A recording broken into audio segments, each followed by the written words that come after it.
I want it to go away. Like completely? I'm gonna put it on the block and put an adapter on it. Okay. And then I'll eliminate that, and then I have a thermal bypass for it put in the system, and I'll be good to go then. I think this is rusting too, Bill. Huh? That steel pipe. Rust? Yeah, that steel pipe's rusting. Oh, I used to see the other one. Why steel? Why don't you use aluminum? You could do a film piece Oh, of... that's been blasted, and osphode, and painted. So it's just That the was corrosion. result. Yeah, that's just what it looks like now. Put a nice aluminum fin piece there and it'd work as a heat sink.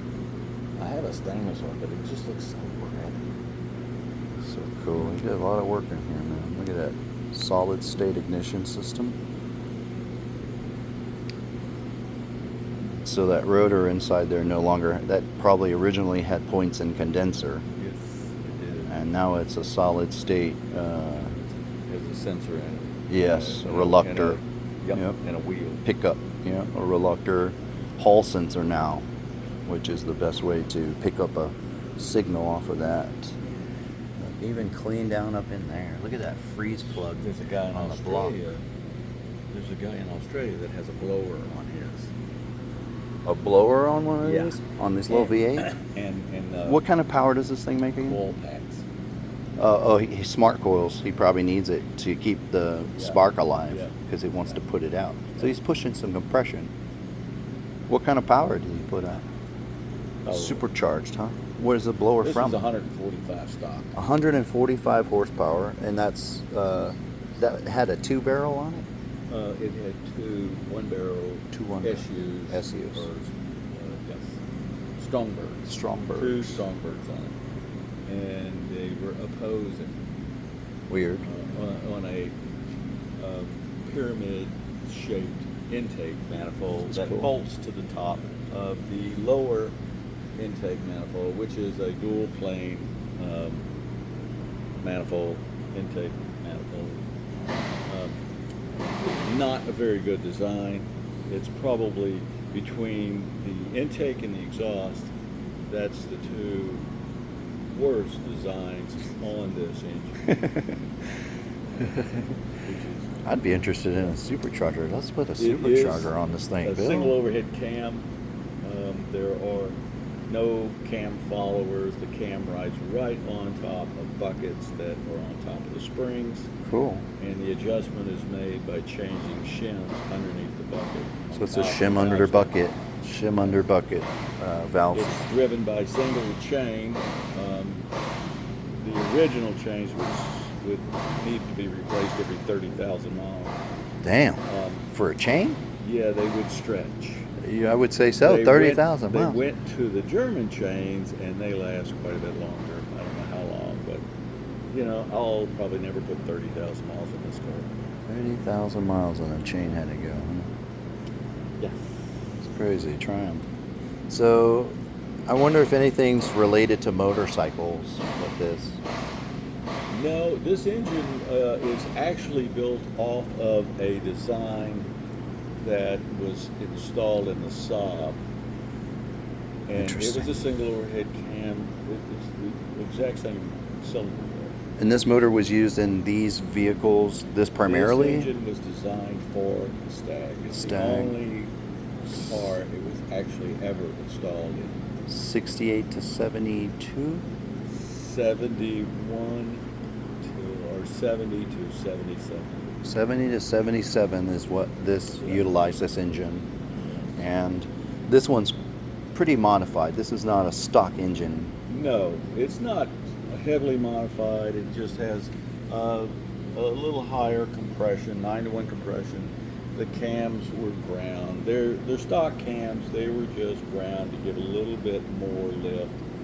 And that's about all you can really get when you regrind a cam. It's just a little more lift. Changing the profile.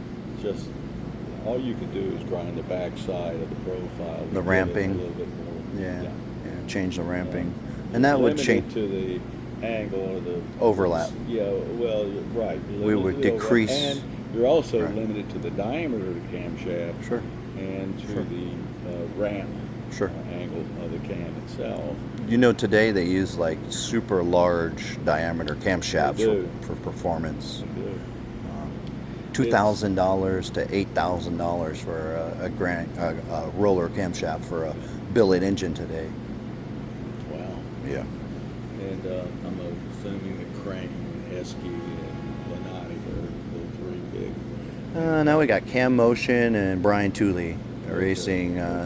You know, Crane and then all them. They all kind of use like cores and kind of like transform the core into more of a number that they would mess with and have a popularity. You know, with Yeah. a setup, supercharger, Right, turbo, right. NA. So they don't take core sticks and then grind them to their profile. Today they're still making cores. They're hardened, but they put them on a cam grinding machine. Yeah. But nowadays we have what's called a spectrometer. It spins it up and tests valve train float, you know, before anything. And they Right. have have really a better testing system. yeah, because you know a lot of times these high performance camshafts are really erratic and they're very hard on valve train, right? The Right. ramping of it. Right. So for them to really take advantage of looking at where valve train fails, what kind of harmonics are introduced at what RPM, and what would cause failure, you know, over time, and kind of limit all that and prolong longevity with spring tension, right? Because if we break a spring or we drop a valve, it's pretty detrimental to the engine. So a lot of times we are using triple spring tool steel, hardened steel that's very springy. And most of the time you'll break a camshaft spring, a valve spring, when it's cold. Yeah, that's when a spring will break. Typically it's going to break when an engine is cold and at startup, because the metal is not, you know, heated. And when you heat it, it helps It becomes more pliable. more pliable. Right. Springs will actually generate a tremendous amount of heat. No kidding. Oh, they can actually glow Wow. if they don't From- get proper oiling. Yeah, and they But showed some videos actually, of you know, because the spring is really energy. that. Sure. And you compress Unloading it, and you're- releasing. You're basically compressing the spring, which creates energy, Sure. but it returns the energy when it expands. Right. So you're constantly working the metal from a state of compression or relaxed to Static. a state of compression, Yeah. back to static. So it's working overtime, basically. Yeah. The higher and- RPM we go. And the higher the spring tension, the more pressure on the drivetrain. Yeah, and the So seat. you Yeah. have to find that balance of proper amount of pressure, and most of the pressure is required for high RPM, where you're really moving things, because it has to pull the valve back close and as well limit as float. resist, Yes, sir. resist the opening, because you Yeah. don't want the valve to stay open, which is called float. When we have the piston coming up Yep, and we meet. Yeah. and you really at 7,000 RPM, there's not a lot of time to get that valve closed. I think that's where, you know, you really start taking advantage of the timing sequence when we say we degree camshafts. Also, you know, the new cars, a lot of cars now are using variable time. Absolutely. Yeah. Camshafts Yeah. in 'em, Absolutely. Which, With oil pressure. yeah. Using oil pressure to control it. So, and then there's so many sensors on the new cars, they can Yeah. really monitor what's Yeah. going on in the engine. Well, it's and like keep having it a- at that peak performance Yeah. for the RPM and fuel Right. and load management. Right. So- It's like having a big bump stick when you need it, and then Yeah. a fuel economy bump stick when we Right, want to cruise. right, right. Yeah. But yeah. they don't really do that in race cars, do they? We turn all that off. You know, it's the RPM power band in racing is very high. You know, you're a wide open throttle. You're really not using a wide range of Cruising. I RPM. mean, yeah, No, you you're parade pretty lap, much warm up lap. in You know, yeah, that top of torque on yeah, up. yeah. Wide open throttle. The motor's Yeah. singing. You know, most of the time. So. Yeah. But power band is usable. Power band is what we're after. We're trying to apply power when we need it. We don't want it to come on too strong. That's the wrong time. Yeah, you manage it. Manage it. Yeah. Yeah. So that's what it's about. I mean, It is. it's interesting seeing these little motors and where they came from. But Yeah, I it's have nice to- to be able to mess with that without needing a computer. You know? This is about as basic as it gets. You know. So the seats are waiting. We've got some in upholstery, and that's about it. But the top is finished. Mr. Bill has been the working seats on are the at top. the upholstery shop. And, To get this top on, he's had to make this jig, and I thought this was really interesting because, you know, you would think you could put the top on the car, but it's so hard to stretch the top over the frame that it's nearly impossible. If you want it to look right, you know, build a jig. you got to build a jig. And this one's made out of aluminum, and he even put anchors in the floor. There's 3 little holes you see here, and 3 over there, and 2 over here, and 2 over there.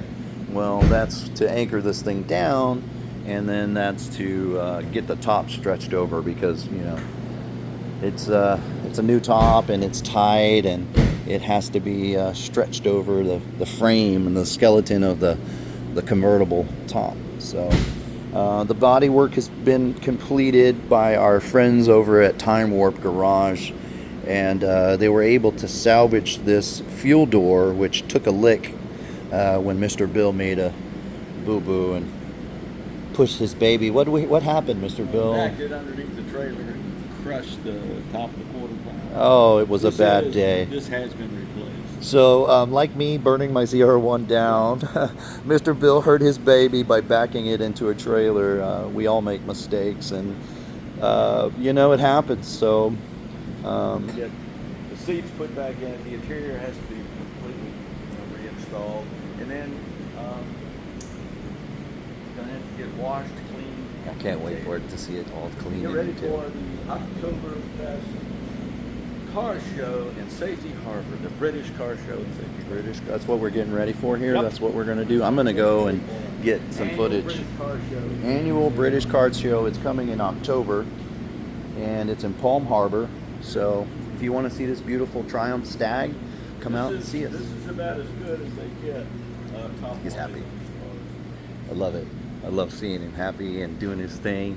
But this is a beautiful 72, right? 71. 71 Stag. Mark 1. Rare car. He loves it. He loves that looking car. He loves it, man. The passion, things we do for these damn fossil fuel burning machines. Well, it's another one. We'll see you guys. Thanks for all the likes, comment, and subscribe for more updates. We'll see you again.